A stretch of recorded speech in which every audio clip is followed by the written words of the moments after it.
Good morning, everyone. This is Tony from Her Homestead Skills, and if you watched my last video, you would know that I attended the 1 Million March for Children yesterday, and in the area where I was, it was a quiet, well, I shouldn't say it was quiet, but at least it was a completely peaceful event. I believe I saw one little skirmish that as soon as it began was pretty much put to an end. So I just caught the tail end of the skirmish, actually. But yeah, there was nothing there. Although I understand that in Ottawa, it got a little bit uglier. And I did see some videos from Ottawa, and I was shocked at the amount of police that were there. They had Toronto police sent to Ottawa. I guess having had the truckers protest there before has left Ottawa a little bit squeamish about protests, but they can't stop them. Now, for those of you that don't know, this was an event put on by Muslim Canadians. They are totally against the teachings in the school, and that's what mainly this was all about, is to try and stop the ideology that they are being taught in schools. I don't know if a lot of these people are aware that they can homeschool their children, and they certainly don't want their children exposed to certain things before what they feel their children can handle. Likely that they did get over 1 million people attending these, if you count all the different cities and towns and townships and areas where events were being held. There is a palatable dissatisfaction in Canada, and ignoring it won't make it go away. Blaming the food companies for the price of food won't make it go away. The housing is a serious crisis. It's much worse than it is in the U.S. The average home here is just astronomically priced, probably double what it is in the U.S., and incomes certainly are not double. So their young folks probably will not be able to buy a home for another 20 years. If this ever gets fixed, it'll take 20 years to fix it. It will not be fixed overnight. No matter how much resources they throw at it, no matter what they do, you cannot, even raising interest rates is not killing the housing market. There's still not enough supply for the demand, so prices are still going up, and there's no fixing it. So yes, there's a palatable dissatisfaction with everything, with the cost of energy, with the cost of vehicles, with being forced to purchase vehicles that they can't afford, these electric vehicles that nobody wants and nobody can afford. The cost of food, I don't care what they say, you're paying pretty much double what you were 2 years ago. It's not 10%, it's not 20%. I think 20% we could actually survive, but when you see that everything is closer to 100% and even more in some cases, food price has gone up astronomically. So, and yes, hauling all these CEOs of the major food companies to Ottawa to have a chat with them and to threaten them with a with an additional tax is not going to fix the problem. Sorry, boys. I don't care how stupid you think the population is. They're not that stupid. Everyone knows that any tax always gets added on to the cost of doing business.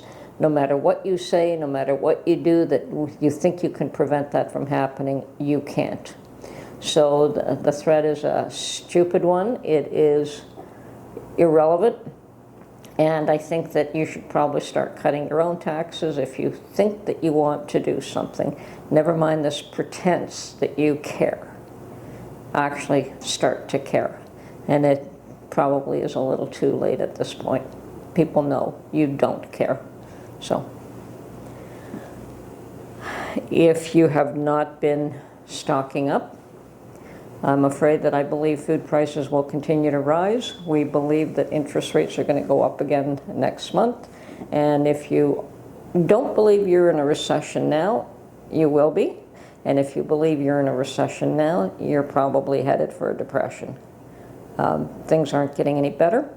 And these protests that they're trying to quietly snuff out by pretending they don't exist are only going to increase.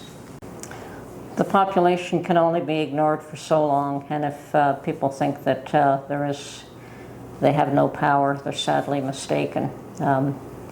As I said, these protests, the media can... I will admit that I only heard about this event through Mark looking through social media, and he became aware of it a day or two before, and we thought we'd both go, and unfortunately for him, he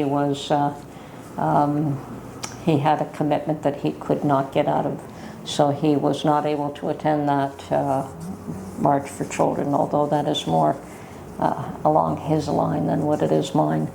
But that's fine. I decided that I would attend. It was a good day. He told me be cautious, be careful. And so I would suggest that, yes, we likely are headed for a serious economic downturn, no matter how you label it. You could label it a recession, you could label it a depression, no matter what you want. But things are definitely not getting any better. And the more that people are ignored, upset, and talked down to, I mean, it's obvious that the politicians all took the side of the counter-protesters and tried to state that the other ones were all just hateful, and it had nothing to do with hate. It had to do with a difference of opinion. Okay, that's what it is. It's a difference of outlook and a difference of opinion. And so what if they're going to call us names at this point in time? It makes no difference. A name is meaningless. They can call us hateful. They can call us whatever they want. Alt-right.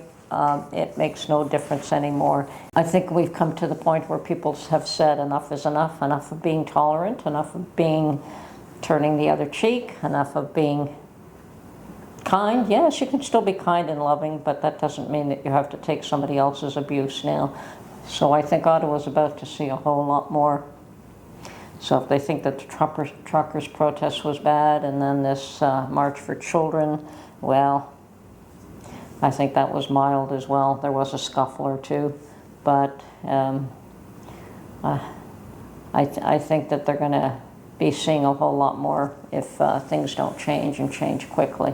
And I don't see things changing quickly.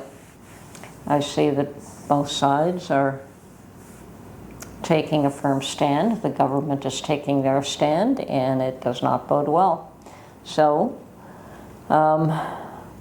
certain segments of a population will not be held down, will not be told to stay silent and accept things. So it will come to a head, and it will.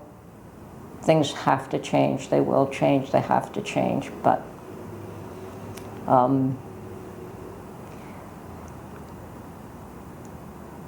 once again, is all of this just a distraction to what they're doing behind the scenes? Get people fighting with each other just so that you're not looking at what they actually are doing. Anyway, keep an eye out on what's going on. Protect your children. Once again, rethinking what you have in your pantry might be a good idea. I know that I no longer have coffee that is priced reasonable, so I don't really stock up on coffee. I buy it when I need it, and perhaps someday it will go down, but I doubt it. I don't think prices will ever go down again, no matter what they try to pretend. I think it's here to stay unless everything collapses, and that's always a possibility. I don't know what it would take for the economy to collapse, but I don't think it would take much at this point. Anyway, take care of yourselves. Take care of those near and dear to you, and